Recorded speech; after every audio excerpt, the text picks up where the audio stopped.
Hi friends, welcome to Divya's Nalabagam.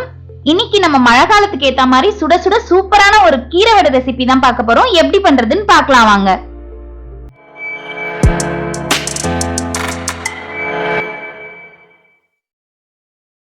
இப்போ அதுக்கு தேவையான பொருட்கள் என்னென்னு பார்த்துடலாம். ஒரு பெரிய வெங்காயம் எடுத்து பொடியா நறுக்கி வச்சுக்கோங்க. கொஞ்சம் போல கருவேப்பிலை, கொத்தமல்லி, ஒரு 4ல இருந்து 5 வரமிளகா, 1 டீஸ்பூன் சோம்பு. இப்போ இந்த சோம்பையும் இந்த வரமிளகாவையும் சேர்த்து மாவோட சேர்த்து அரைக்க போறோம். இதுல ஒரு 1/4 கட்டு அரைக்கீரை எடுத்து பொடியை நறுக்கி அலசி வச்சிருக்கேன்.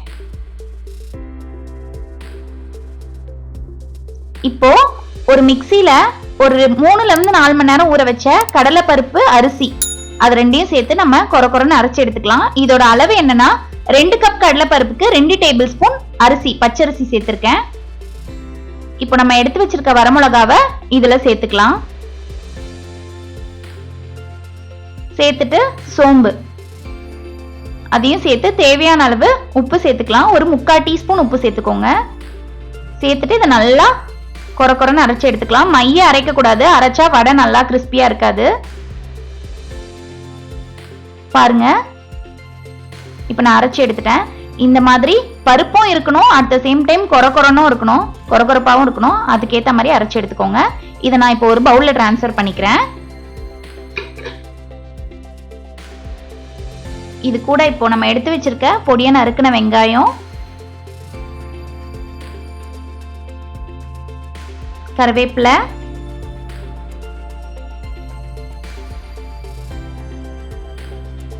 கொத்தமல்லி, இந்த மாதிரி அலசி பொடியா நறுக்கி வச்சிருக்கோம் இல்லையா அரைக்கீரை, இதையும் நம்ம இது கூட இப்ப சேர்த்துக்கலாம். சேர்த்து எல்லாத்தையும் ஒண்ணா கலந்து விட்டு நல்லா பிசைஞ்சு எடுத்துக்கோங்க.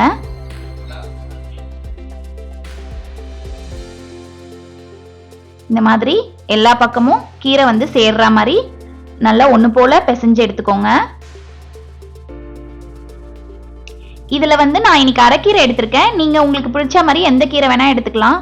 பாலக்கீரை, பசலக்கீரை, பொன்னாங்கண்ணி கீரை, சிறுகீரை, எந்த கீரை வேணா எடுத்துக்கலாம். இந்த மாதிரி பிசைஞ்சு வச்சுக்கோங்க.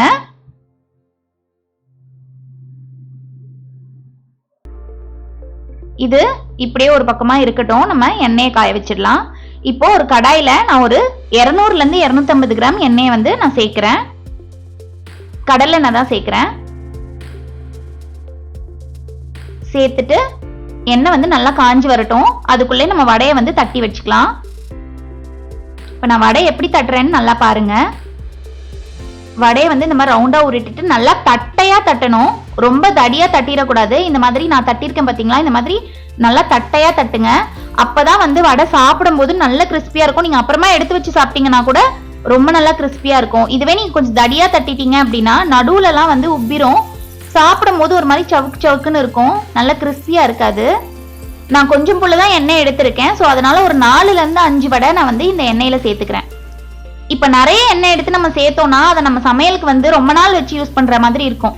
அந்த மாதிரி யூஸ் பண்ணோம் அப்படின்னா வந்து எண்ணெயில வந்து ஒரு மாதிரி ஜிகிண்ட ஸ்மெல் வந்துடும். ஸோ அதனால வந்து நம்ம கொஞ்சம் போல எண்ணெய் எடுத்து திட்டமா நம்ம வந்து வடையை சுட்டு எடுத்துக்கலாம். இந்த மாதிரி வடையை வந்து டிஸ்டர்ப் பண்ணிக்கிட்டே இருங்க, திருப்பி திருப்பி விட்டுக்கிட்டே இருங்க. அப்பதான் எல்லா பக்கமும் ஒண்ணு போல வெந்து வரும். நம்ம கீரை சேர்த்துருக்கிறதுனால சுடும் போதே பார்த்தீங்களா அந்த கீரைலாம் வந்து தனியாக நல்லா கலர்ஃபுல்லாக சூப்பராக தெரியுது.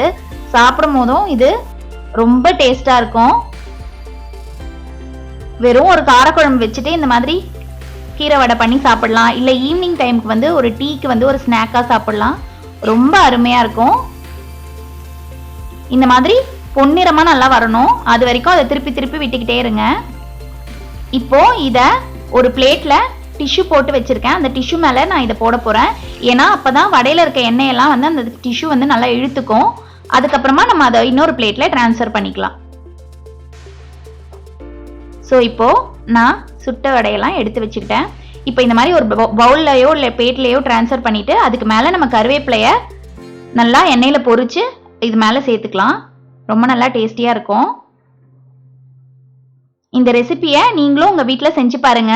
செஞ்சு பார்த்துட்டு எப்படி வந்துச்சுன்றத கமெண்ட்ஸ்ல மறக்காம சொல்லுங்க. அப்படியே இந்த வீடியோவை லைக் பண்ணி ஷேர் பண்ணி சப்ஸ்கிரைப் பண்ணுங்க. சப்ஸ்கிரைப் பண்ணாதவங்க சேனலை மறக்காம சப்ஸ்கிரைப் பண்ணிடுங்க. இப்போ ஆவி பறக்க சுட சுட சூப்பரான நம்மளோட கீரை வடை தயாராயிடுச்சு. நீங்களும் செஞ்சு பாருங்க. தேங்க்ஸ் ஃபார் வாட்சிங்.